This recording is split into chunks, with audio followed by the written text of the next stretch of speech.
Hey, this is Al McGee with YETicket.com.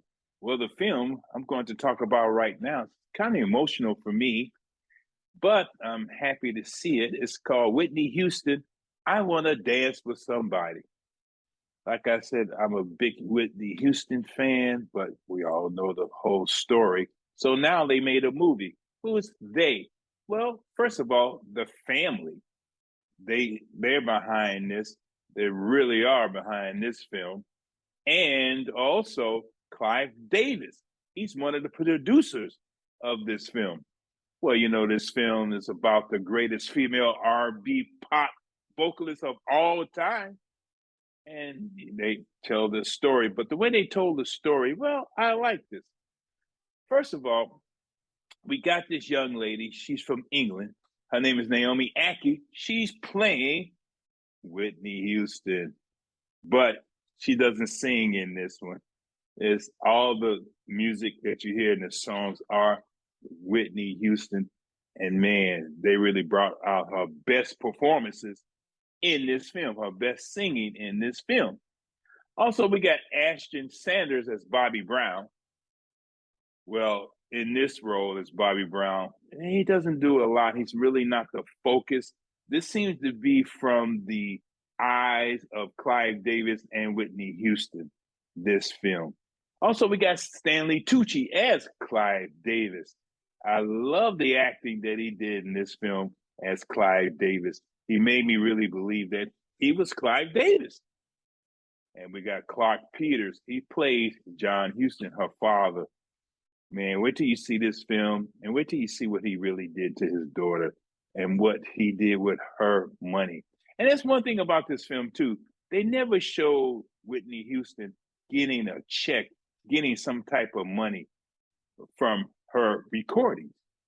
But her father created this company in her name, and all the money went to the company, but he was in charge of it. Well, you know the stories of fathers managing their kids. Well, it really doesn't turn out that well. Let's talk about Tamara Tooney, where she plays Sissy Houston, you know, her mother. And you see, well, how she tried to help guide her daughter, but also try to control her daughter by calling her the princess. Oh, she's my princess and things like that. But also in this film, too, we got, well, Nafessa Williams playing Robin Crawford. Wait a minute. We've seen other films and documentaries where she's not in it that much.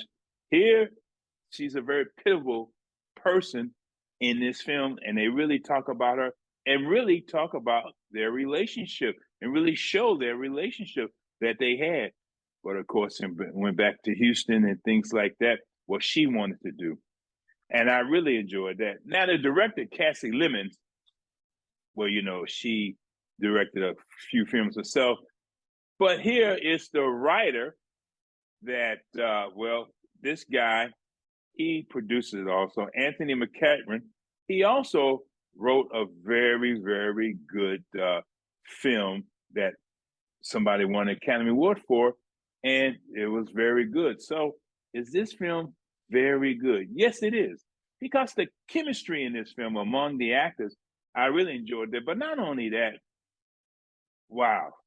I thought that was Whitney Houston on stage. I really did. I thought Naomi really played Whitney Houston. I really believe that Whitney Houston was there on the big screen. I really did. And also, the film focused on Clive Davis' relationship with Whitney and how Whitney wanted to be, well, a singer. Now, another thing they brought up in this film, too, was, well, I don't know who these people were. They were not in my circle, but they talking about Whitney was not Black enough. I never said that. I never saw that in my circle, and I never said that myself. I feel this woman was a singer. She was doing the best she did. And you see, she's one of the greatest voices of all time. Seven number one hits. This woman did a great thing, but also they did talk about, well, her demise, drugs, cocaine, things like that. They really got into that also.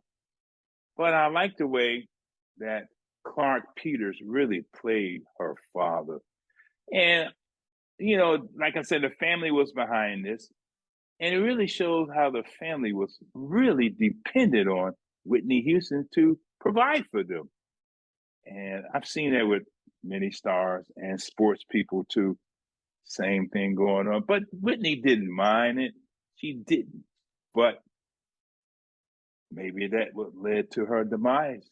But this film really shows during the 80s, 1980s, how she really established herself by being one of the best vocalists of all time, pop vocalists, R&B vocalists of all time. And the song "I Want to Dance with Somebody," today it's a ballroom anthem. And it was released in 1987. They're still playing it. Oh man, you got to give it to her. Another good establishment that they did with this film is how they ended it. Many of us who are fans of Whitney Houston, we know how it ended, but the way they ended this film, I thought that was very good. It was the way they ended it, because we know what the ending is. I'm going to give this 3 palm trees out of 4. 3 palm trees out of 4. I Want to Dance with Somebody, the Whitney Houston biopic film. The acting was very good. The story was very good too. And they brought out some things that I didn't know in this film. And it really related to me because I'm a huge fan of hers. I saw her live twice. And also I got to see her and Bobby in a restaurant where I went to down here in South Florida. I really enjoyed this film. Now, this film is 2.5 hours long, but you really don't feel it because you want to see what's going on, and you can't wait to see what's going on in this film. And like I say, the vocals in this film, the way they put it together, is extraordinary. Again, 3 palm trees out of 4 for me, Al McGee, here at YETicket.com. Thanks for watching me. I really appreciate it. This is your entertainment ticket. Latest and greatest.